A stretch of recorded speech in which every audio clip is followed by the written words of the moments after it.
Labas.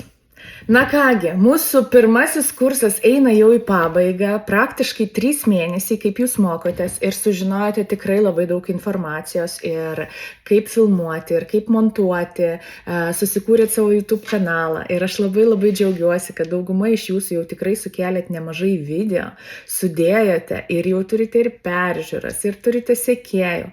Ir aš labai noriu, kad jums sektųsi ir kad jūs surinktumėt kuo daugiau sekėjų, peržiūrų ir kad kitų metų gale pas jūs tikrai jau būtų įjungta monetizacija ir pradėtumėt bendradarbiauti su YouTube. Tai va, aš to labai tikiuosi. O dabar aš noriu jums pasakyti, kad artėja šventės, kalėdos, naujieji metai. Būtinai filmuokite trendinius video apie kalėdas, apie išpakavimus, ką gavote dovanų, koks jūsų stalas, galbūt kalėdiniai įvairiausi žaidimai ir kelkite, nes šitie video turėtų surinkti lygiai taip pat daugiau peržiūrų, kaip mes kažkada darėm ir su Halloweenu, ar ne, video, kada filmavom.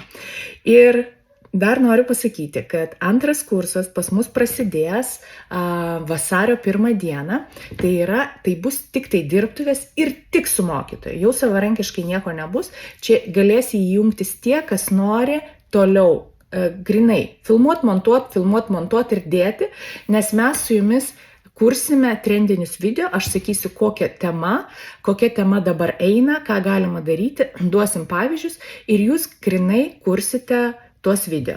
Taigi, jūs turite laiko iki vasario 1 dienos pabaigti tą, ką esate pradėję, susitvarkyti jau esamus video ir kas norite, būtinai prisijungti prie mūsų grupės su mokytoju, kur susitiksite kartą savaitėje ir kursite, montuosite video, dėsim. Ir tai darysime mes 2-3 mėnesius.